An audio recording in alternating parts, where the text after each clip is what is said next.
விருதுநகர் அருகே புதியதாக திறக்கப்பட மதுபான கடையை மூடக்கோரி கடை முன்பு காத்திருப்பு போராட்டம். பேச்சுவார்த்தை நடத்திய மதுவிலக்கு வட்டாட்சியரின் காரை சிறைப்பிடித்து போராட்டத்தில் ஈடுபட்ட பொதுமக்கள். விருதுநகர் ஊராட்சி ஒன்றியத்திற்குட்பட்ட பாவாளி கிராமத்தில் சுமார் 1000க்கும் மேற்பட்ட குடும்பங்கள் வசித்து வருகின்றனர். இந்த ஊரில் கோயில்கள் மற்றும் பள்ளி வளாகங்கள் உள்ள பகுதியில் புதியதாக மதுபான கடை செயல்பட்டு வருகிறது. இந்த பகுதியில் மதுபான கடை திறக்கப்பட்டால் பள்ளி மாணவர்களின் எதிர்காலம் மிகவும் கேள்விக்குறியாகும். அவர்களின் நல்லொழுக்கம் பாதிக்கப்படும். மேலும் கோயில்களில் வழிபட வரும் பக்தர்களுக்கு மிகவும் சிரமத்தையும் ஆபத்தை விளைவிக்கக்கூடியதாகவும் இருக்கும். மேலும் இந்த ஊரை சுற்றிலும் சந்திரகிரி, சொக்கலிங்கபுரம், சீனியாபுரம் உள்ளிட்ட 5 கிராமப்புற மக்கள் வந்து செல்லும் பகுதியாகவும் விளங்குகிறது. எனவே கிராம பொதுமக்கள் தங்கள் பகுதியில் மதுபான கடையை மூடக்கூறி அப்பகுதியை சேர்ந்த 300க்கும் மேற்பட்ட பெண்கள் கடையின் முன்பு அமர்ந்து காத்திருக்க போராட்டத்தில் ஈடுபட்டனர்.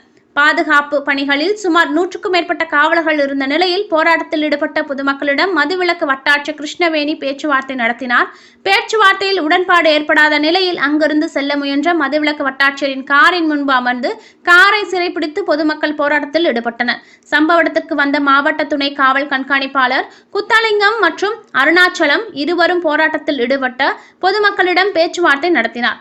எடுத்து அரசு அதிகாரிகளிடம் ஆலோசனை நடத்தி உரிய நடவடிக்கை எடுக்கப்படும் என காவல்துறையினர் உறுதி அளித்ததை அடுத்து மதுவிலக்கு வட்டாட்சியரை காவல்துறை உதவியுடன் அங்கிருந்து அனுப்பி வைத்தனர். இதனால் சுமார் 4 மணி நேரத்திற்கு மேலாக அந்த இடத்தில் பரபரப்பு நிலவியது. மதுபான கடையை முற்றிலும் அகற்றும் வரை காத்திருப்பு போராட்டத்தை தொடரப்போவதாக கூறி 300க்கும் மேற்பட்ட பெண்கள் எதிர்ப்பு போராட்டத்தில் தொடர்ந்து ஈடுபட்டு வருகின்றனர்.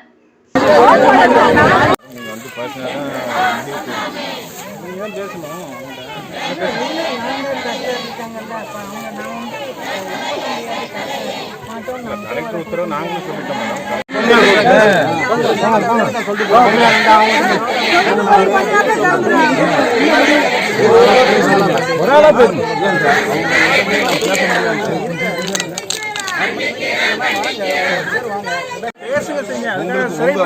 ஜனநாயக உரிமை, சட்டப்படியான உரிமையை நீங்க கடைபிடிக்கணும்.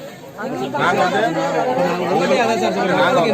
காலையில இருந்து உங்க கூட நாங்களும் காத்துக்கிட்டு உங்க பாதுகாப்பு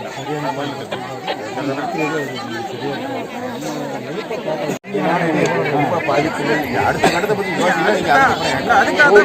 நான் போராட்டக்காரன் கிடையாது, நான் அரசு அதிகாரி. இதுக்கு என்ன உடன்பாடுகள் இல்லை. அடுத்த கட்டத்தை பத்தி எங்களை போலீஸ் ஆளாக்கு மக்களும் போய்